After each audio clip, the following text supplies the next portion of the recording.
পিতা যে বিষ্ণু পূজা করবে। এইরকম বিষ্ণুপ্রিয়ার এটা নিত্য প্রতিদিনের একটা কাজ ছিল যে প্রতিদিন পিতার বিষ্ণু পূজার জন্য কাঠি কলসি নিয়ে সুরধনী কক্ষ থেকে গঙ্গা জল আনয়ন করত। তাই মায়ের কথা শুনে আজকে বিষ্ণুপ্রিয়া উঠে বসে তাড়াতাড়ি করে কাঠি কলসিটি নিয়ে আজকে সুরধনী গঙ্গা কক্ষ মাঝে জল ভরতে গেল।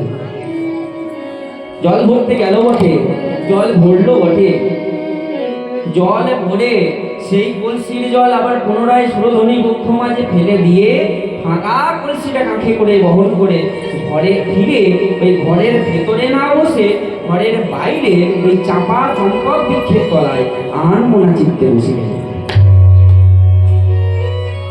সনাতন মিশ্র পিতা মেয়ের এই বিষণ্ণ বদন দেখে তাড়াতাড়ি করে ওই পিয়ার কাছে ছুটে এসে বলল, পিয়া, ওরে ও পিয়া, কি হয়েছে তো? নিত্য প্রতিদিনের মতো আজও তো গেলি সুরধনী গঙ্গা পক্ষ মাঝে জল ভরতে, কিন্তু আজ তো জল নিয়ে এলি না। আর এই ঘরে ফেরার পরে ওই ঘরের মধ্যে না বসে তুই এইভাবে ঘরের বাইরে চম্পক বৃক্ষের তলায় কেন বসে আছিস? কথা বল প্রিয়া, তুমি আমার নিজের সন্তান, নিজের মেয়ে, তোর এই বিষণ্ণ বদনকে আমার ভালো লাগে। প্রিয়া, একটু কথা বল, কি হয়েছে তোর? ছুটে এলেন পাশ থেকে যোগমায়া দেবী। কি গো প্রিয়া, কিছু কথা বললো? বলে, যোগমায়া, এই দেখো না, জানি না আজকে এই কিছুক্ষণের মধ্যে আমাদের প্রিয়ার এমন কি হলো যে আমার কাছে কিছু প্রকাশ করে না। এই দেখুন, এমন একটা বয়স থাকে মানব জীবনে, সেই বয়সটাতে যদি কিছু কাজ বা কিছু কর্ম এমন হয়ে থাকে যে কর্মের কথা ঘরের গুরুজনদের কাছে বা পিতামাতার কাছে বলা যায় না। এই বয়সটার প্রকৃত উদাহরণ হচ্ছে আমি স্বয়ং, আমি নিজে। এই যে বয়সটা, এই বয়সে যদি গোপন কোনো কথা থাকে সেই কথা কিন্তু ঘরের পিতামাতার কাছে খুলে প্রকাশ করা যায় না, খুলে বলা যায় না। কিন্তু এই কথাটা বলা যায় আরেকজনকে, সে হলো তার নিজের যদি কোনো প্রিয় বন্ধু বা মেয়ে যদি হয় তাহলে তার প্রিয় বান্ধবী যদি কিছু কেউ থাকে। ঠিক একইভাবে আজকে যোগমায়া বলে উঠলো, শোনো, একটা কাজ করলে হয় না, বিষ্ণুপ্রিয়ার অতি প্রিয় সই কাঞ্চনা তো রয়েছে, একবার কাঞ্চনাকে ডেকে পাঠাও। হতে পারে মেয়ে আমাদের কাছে কিছু বলছে না, কাঞ্চনার কাছে হয়তো তার মনের কথা খুলে বলবে। তাই পিতামাতা আজকে খুব তাড়াতাড়ি করে ওই প্রিয়ার প্রিয় সই কাঞ্চনাকে কাছে ডাকল। আর কাঞ্চনা ছুটতে ছুটতে ছুটতে ছুটতে প্রিয়ার কাছে এসে বলে উঠলো, সই রে বলে বলে বিষ্ণুপ্রিয়া, তোর কি হয়েছে? প্রিয়া রে, শুধু কি কাঞ্চনা?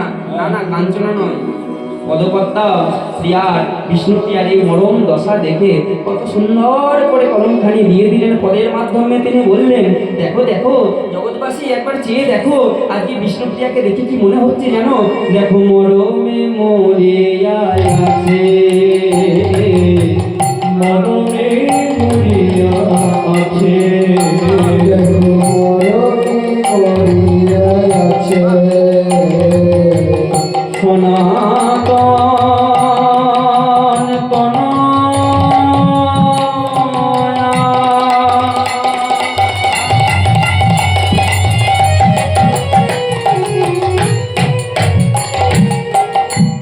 সনাতন তনয়া প্রিয়া একা একা বসে আছে, একা একা বসে আছে,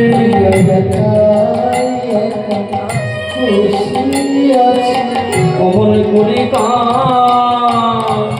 কথা ভাবছে, প্রিয়া একা একা বসে আছে, অমন করে কথা ভাবছে, বসে আছে, অমন করে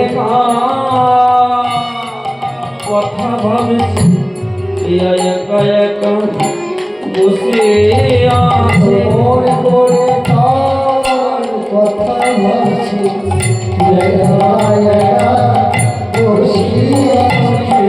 সনাতন তনয়া বিষ্ণুপ্রিয়া, বিষ্ণুপ্রিয়া কই কার লাগে কাঁদিছে গো, কার লাগে কাঁদিছে গো।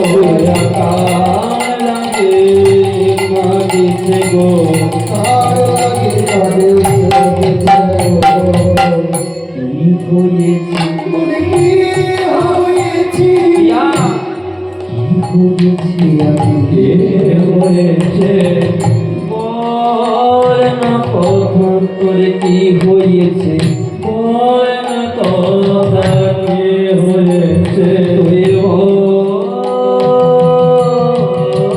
না কথা কি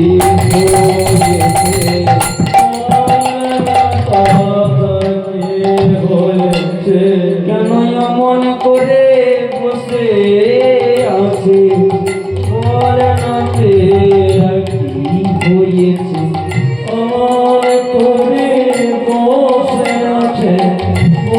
না তেরা কি হয়েছে এই যেই না সই কাঞ্চনা একটা এসে উপস্থিত সঙ্গে সঙ্গে বলল তোরে ও পিয়া কি হয়েছে তোর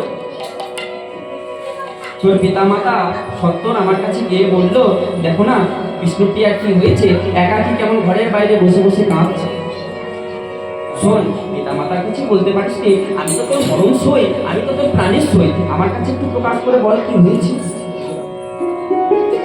বিষ্ণুপ্রিয়া তাতেও বলতে পারলেন না আরো ফুটিয়ে ফুটিয়ে কেঁদে উঠলেন আর সই প্রিয়ার এই অবস্থা দেখে আজকে কাঞ্চনা প্রকাশ করলো শোন প্রিয়া আজকে তোর যা অবস্থা আমার তোকে দেখে সেই বৃন্দাবনের কথা মনে পড়ে গেল একদিন ওই বৃন্দাবন মাঝে সেই রাধা রানীও সেই শ্যাম পদন দর্শন করে যখন ঘরে ফিরে এসেছিল তখন আমার রাধা রানী কি হয়েছিল জানিস তবে শোন তুই তো আমার কাছে প্রকাশ করতে পারছিস না তবে তুই আমার কাছে শোন সেই রাধার কি ব্যথা আমাদের রাধা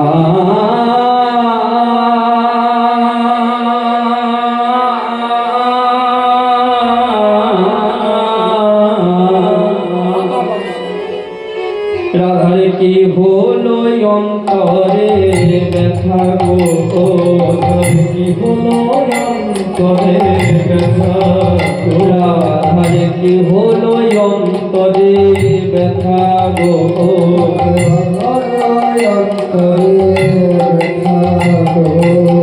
বসিয়া বিদলে থাকো হে বলে বসিয়া বিদলে থাকো হে বলে না শুনি কাহার কথা গো বসিয়া বিদলে থাকো হে বলে না বলে কাহার কথা গো না বলে কাহার কথা আর গাইতে হয়নি এই যে রাধারানীর অন্তরের যে ব্যথা যেই না কাঞ্চনা সই প্রকাশ করেছে সঙ্গে সঙ্গে প্রিয়া কি করলো ওই কাঞ্চনাকে গলা জড়িয়ে ধরে ওরে কাঞ্চনা কাঞ্চনা তুই আমার কাছে আয় ক্ষণেক আমার কাছে বস রাধারানীর যে দুঃখের কথা যে কষ্টের কথা তুই শোনালি শোন না আজ আমিও মনে হয় সেই ভাবে বলছি সেটি প্রিয়া তুই আবার ফাঁদে কি করে করলি বলে তবে বস আমি তোকে বলি কি হয়েছে জানিস নিত্য প্রতিদিনের মতো আজ প্রভাত কালে আমি কাকে কলসি নিয়ে সুরধনী গঙ্গা বক্ষে জল ভরতে গিয়েছিলাম আর জল ভরলাম বটে কিন্তু দেখ ঘরে ফাঁকা কলসি নিয়ে আমি ফিরেছি শোন না আমি সুরধনী গঙ্গা বক্ষ মাঝে ওই কলসিটা নিয়ে যেই নাই গঙ্গা জলের মধ্যে আমি ডুব দিতে যাবো অমনি সঙ্গে সঙ্গে সঙ্গে সঙ্গে ওই দূরে চেয়ে দেখলাম কি যেন একটা চোখের সামনে ঝলমল করছে মনে সন্দেহ হলো দেখি তো ভালো করে কি ঝলমল করছে আর যেই আমি চেয়ে দেখলাম আমি তো অবাক হয়ে গেলাম কাঞ্চনা আমি কি দেখলাম জানিস ওই সুরধনী গঙ্গা বক্ষ মাঝে আমি কি দেখলাম জানিস ওই একটি সোনার কমল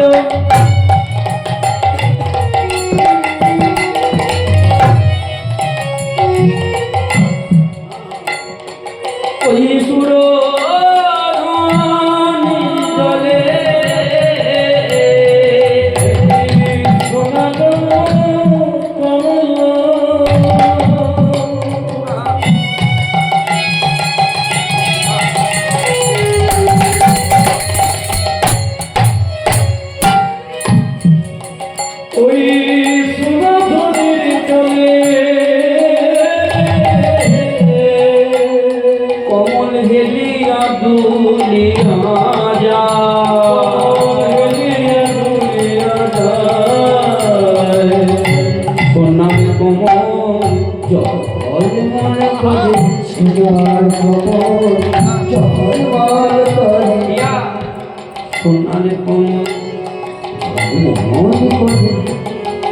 সোনার কমল ঝলমল করে।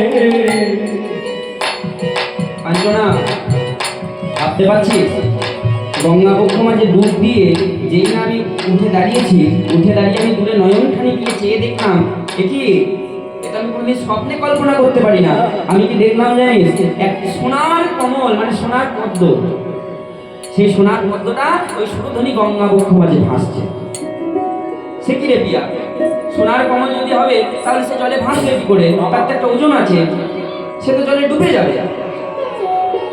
ওরে ও কাঞ্চনা, আমারও তো একই সন্দেহ যে সোনার যদি কমল হবে তাহলে সে তো জলে ভাসবে না, জলে ডুবে যাবে। তাহলে এই কেমন সোনার কমল, এই কেমন সোনার পদ্ম যে জলে না ডুবে জলের উপরে আচরণ করছে, বিচরণ করছে, জলের উপরে ভাসছে। আর যেই না ওই সোনার পদ্মখানি আমি দেখলাম, আমার জানিস না আমরা নারী জাতি, আমার ওই সোনার প্রতি লোভ জন্মায় যে আমি যদি সোনার পদ্মটা নিজের করে পেতাম তাহলে এই নবদ্বীপের পথে পথে ওই হেঁটে হেঁটে আমার এই দিগল দিগল কেসের মধ্যে ওই সোনার পদ্মখানি লাগিয়ে আমি সবাইকে ডেকে ডেকে নদীয়ার নাগরীদের ডেকে ডেকে বলতাম, দেখে যা আমার এই দিগল কেসের মধ্যে সোনার পদ্ম কেমন শোভা পায়। আর সেই লোভ নিয়ে জানিস তো আমি নিজে কিন্তু সাঁতার জানি না, কিন্তু তারপরেও আমি মৃত্যু ভয়কে দূরে ঠেলে রেখে ওই সোনার পদ্মকে ধরবার জন্য আমি যেই না ওই সোনার পদ্মকে ধরতে যাব জলে নেমেছি, অমনি আমার অঙ্গের পরশ দিয়ে কি হলো জানিস, আমার অঙ্গের পরশে সোনার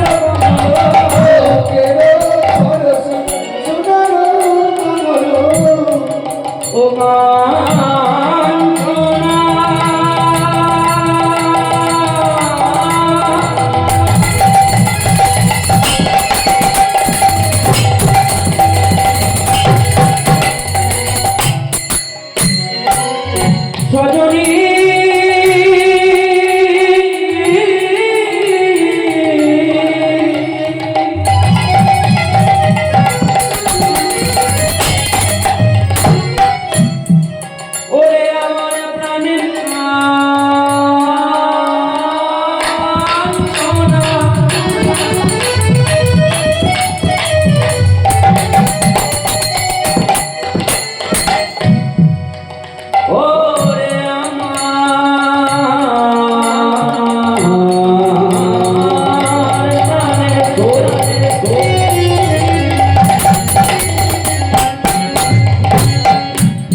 যেই না অঙ্গখানি ওই সোনার পদ্মের মধ্যে লেগেছে, আমার অঙ্গের পরশে ওই সোনার কমল, ওই অঙ্গের পরশে সোনার কমলে আরো দোলে সরে গেল।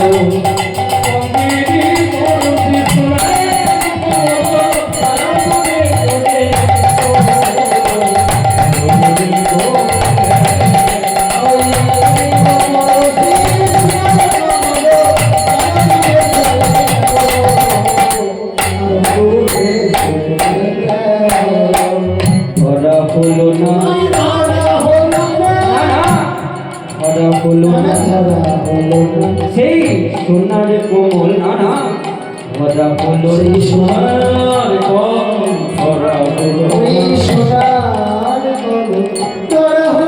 কমল আরো দূরে সরে গেল,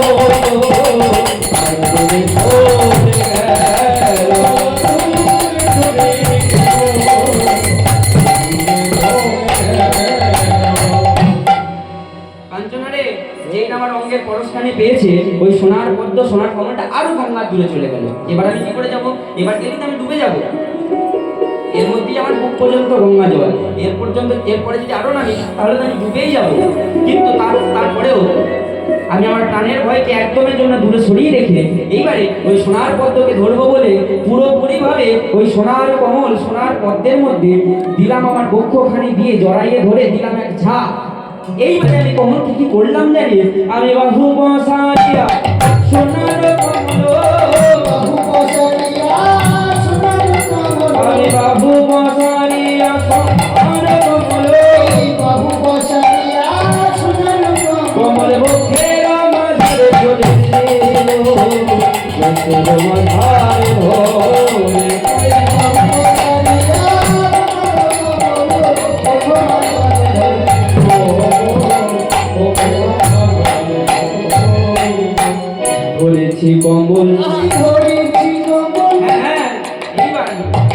পাইনি, কিন্তু এইবার ধরেছি কমল। ধরেছি কমল এই তো সোনার কমল ধরেছি কমল, সোনার কমল ধরেছি কমল সোনার কমল ধরেছি কমল। সোনার কমল ধরেছি কমল আরে ধরবো বলে জলে নেমেছিলাম, সোনার কমল ধরেছি কমল।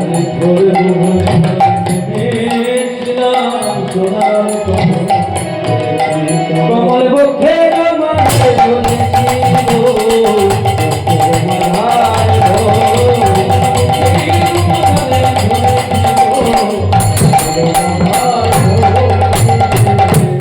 সে কি দিয়া রে, এ তুই কি শোনালি? কি সাংঘাতিক মেয়ে রে তুই দিয়া। মৃত্যু ভয়কে দূরে সরিয়ে রেখে শেষমেশ পর্যন্ত তাহলে তুই ওই সোনার পদ্মকে ধরেই ছাড়লি? বলে হ্যাঁ সই। বলে তবে এনে দেখা। সোনার পদ্ম দিয়ে তুই ধরলি, একটু আমার কাছে এনে দেখা, আমি একটু দেখেছি যে এ কেমন সোনা দিয়ে মোড়া, যে সোনার পদ্ম ওই গঙ্গা বক্ষবাজে না ডুবে গঙ্গার জলের উপরে ভাসে। বলে কাঞ্চনা, সোনার পদ্ম তো আমার কাছে নেই। বলে সে কি রে, এই তো বললি তুই সোনার পদ্মটা ধরেছিস, তাহলে আবার নেই বলছিস কেন? কাঞ্চনা, সোনার কমলখানি ধরার পরে যেই না আমি আমার নয়নকে উন্মিলন করে ওই সোনার পদ্মের দিকে চেয়ে দেখলাম, যা আমি কোনোদিন স্বপ্নে ভাবতে পারিনি, যা আমার কল্পনার বাইরে। দেখি এটা কোনো সোনার পদ্ম নয়। বিষ্ণুপ্রিয়া, কি দেখলি তবে? আমি কি দেখলাম জানিস? যেই না ওই সোনার পদ্মকে জড়াইয়ে ধরে যেই না আমার নয়নখানে উন্মিলন করে চেয়ে দেখলাম, আমি দেখলাম এই যে সোনার কমল নহে।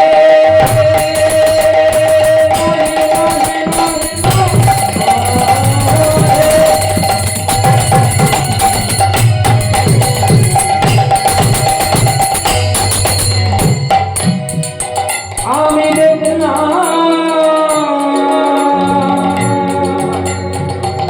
সোনার একটি সোনার সোনার সোনার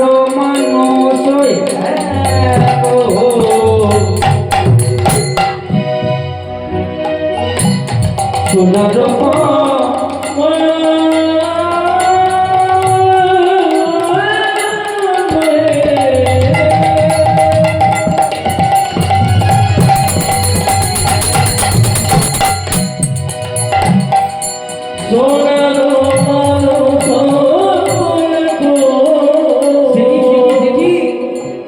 সোনার মানুষ ধরেছি, আর সেই সোনার মানুষ শুধু ধরেছি তাই নয়, সেই সোনার মানুষ আবার কি করছে জানিস?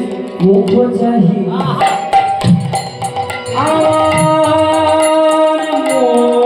মুখ চাহি মৃদু মৃদু হাসে। মুখ চাহি আমার মুখ চাহি মৃদু মৃদু হাসে। লাজে মরি আমি হেই মা লাজে মরি। একটি সোনার গুরু বলে ধরি হেই মা লাজে মরি।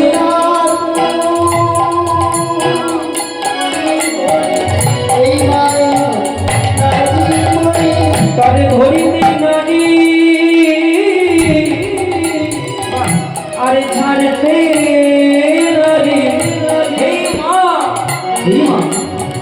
লাজে মরে। ধরিতে নারী আর ছাড়িতে নারী বলে বলে সজনী বিবাহ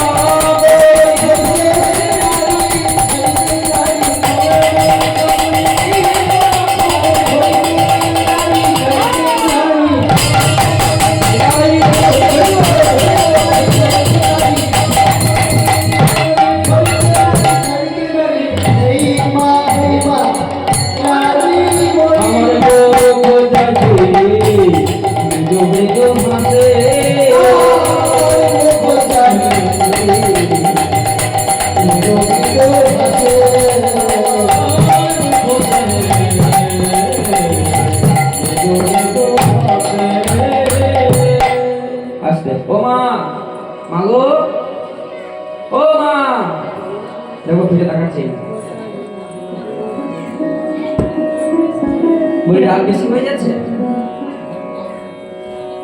বলো, তোমরাই বলো, লীলা বড় করবো না ছোট করবো? এরকমই হয়।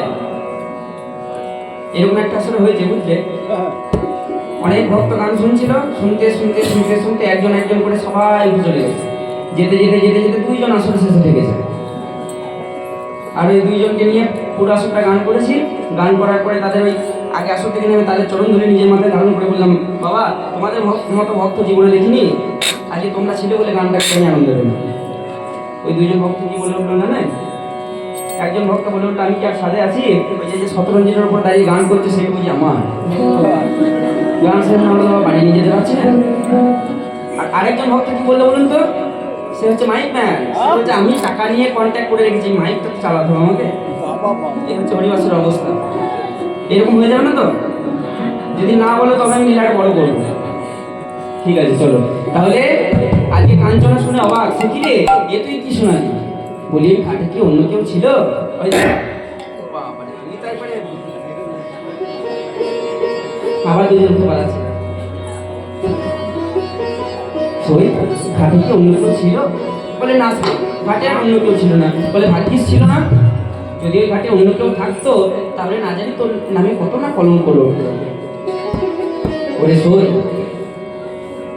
এই যে সেই রূপের মানুষকে দেখে আমি ঘরে ফিরলাম, আর সেই রূপে নয়ন দিয়ে সেই অনুরাগ ভুজঙ্গ আমার হৃদয় কেমন ভাবে দংশন করলো যে তাকে ছাড়া আমি আর কিছু ভাবতে পারছি না। এই জায়গাটা হলো প্রেম।